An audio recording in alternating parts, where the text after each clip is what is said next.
चे माजी जिल्हाध्यक्ष श्री शशिकांत कांबळे, आपले सर्वांचे लाडके आणि नेहमी आपल्यासाठी उपलब्ध असणारे आपल्या प्रभागाचे नगरसेवक माननीय श्री साईदादा शेलार यांचा सत्कार आपले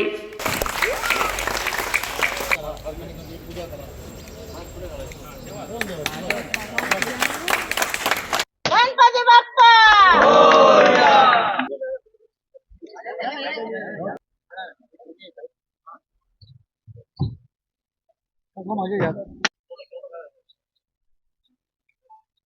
वाढदिवस असल्यामुळे आज त्यांनी जे अत्यंत महत्त्वाचे आहे त्यामध्ये जनजागृती आपल्याकडे व्यवस्था असतातच, परंतु अधिक त्या निमित्ताने देण्याचं ठरवलं आणि आज आपल्या सर्वांच्या उपस्थितीमध्ये कामाला सुरुवात झाली आहे असं मी जाहीर करतो. छोट्याशा त्या पक्षामध्ये काम करणाऱ्या कार्यकर्त्याला त्या वेळेला संधी दिली. मी आपण स्वातंत्र्याच्या नंतरचा आतापर्यंतचा असणारा काळ, या काळामध्ये 2 वर्षामध्ये 92,000 कोटीची कामं करणारा सार्वजनिक बांधकाम विभाग आहे हे पहिल्यांदा आहे. तुम्ही तुमच्या गावाखेड्यामध्ये ज्या ज्या ठिकाणी जाल त्या ठिकाणी चांगला रस्ता दिसला की सहजपणे विचारायचं की हा चांगला रस्ता कोणत्या विभागाचा आहे. तो नक्की सांगेल की हा सार्वजनिक बांधकाम विभागाचा आहे, हे मला अभिमानाने सांगता येतं. आपण सर्वांना माहीत आहे की गेल्या 2 महिन्या अगोदर आपण सर्व डोंबिवली मतदारसंघामध्ये ज्या गृहनिर्माण सोसायटीज आहेत त्या सोसायटीमध्ये जे कमर्शियल मीटर्स जे आहेत ते जे स्टेअरगेजमधली लाईट्स असतील किंवा पाण्याच्या मीटरसाठी वापरले जातात, यांना कमर्शियल दृष्ट्या त्यांची वीज आकारणी होते आणि त्यामुळे त्याचा मोठ्या प्रमाणामध्ये भूकदंड हा सोसायटीच्या कॉमन मीटर म्हणून त्यांना भोगावा लागतो. अशा सगळ्यांसाठी एक योजना म्हणून आपण आदरणीय पंतप्रधान नरेंद्र मोदीजींचा आज वाढदिवस आहे, त्यांच्या वाढदिवसाच्या निमित्ताने या शहरामध्ये आपण आज जवळजवळ 200 सोसायटीज ज्या आयडेंटिफाय केलेल्या आहेत, त्या 200 सोसायटीजमध्ये ज्यांनी जे अपारंपरिक रूफटॉप ज्याला म्हणतो अशा पद्धतीची असणारी सौर ऊर्जा निर्मितीसाठी परवानगी दिलेली आहे.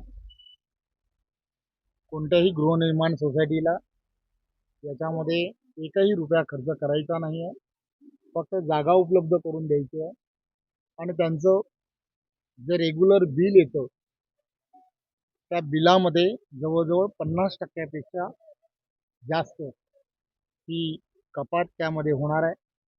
त्यामुळे सोसायट्यांमध्ये या सगळ्या गोष्टींमध्ये आदरणीय पंतप्रधान नरेंद्र मोदीजींनी जे देशाला आव्हान केलं होतं की अपारंपरिक ऊर्जेकडे जास्तीत जास्त नागरिकांनी गेलं पाहिजे, त्यांनी विविध योजनाही त्या संदर्भात सुरू केलेल्या आहेत.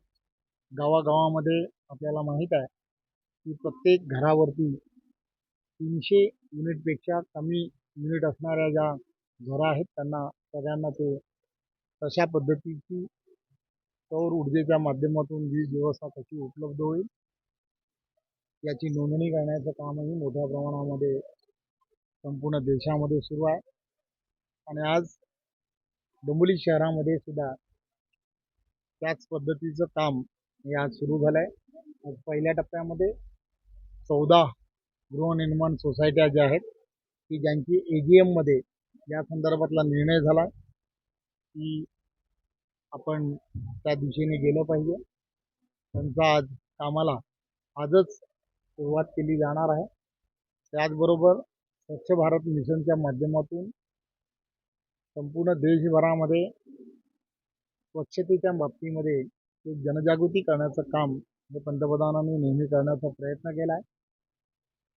डोंबिवली शहरामध्ये पण या सर्व गृहनिर्माण सोसायट्या ज्या आहेत त्यामध्ये ओला कचरा आणि सुका कचरा याचं विघटन हे योग्य प्रकारे व्हायला हवं. बऱ्याच ठिकाणी होत आहे, परंतु त्यासाठी काही व्यवस्था उभं करणं अत्यंत गरजेचं आहे आणि म्हणून त्यासाठी लागणारी जे डस्टबिन आहेत ते डस्टबिनसुद्धा प्रत्येक सोसायटीमध्ये जवळजवळ 4,000पेक्षा जास्त डस्टबिन हे देण्याच्या संदर्भातला आज पंतप्रधानांच्या वाढदिवसाच्या निमित्तानं नियोजन हे शहरामध्ये केलं गेलेलं आहे आणि एक चांगलं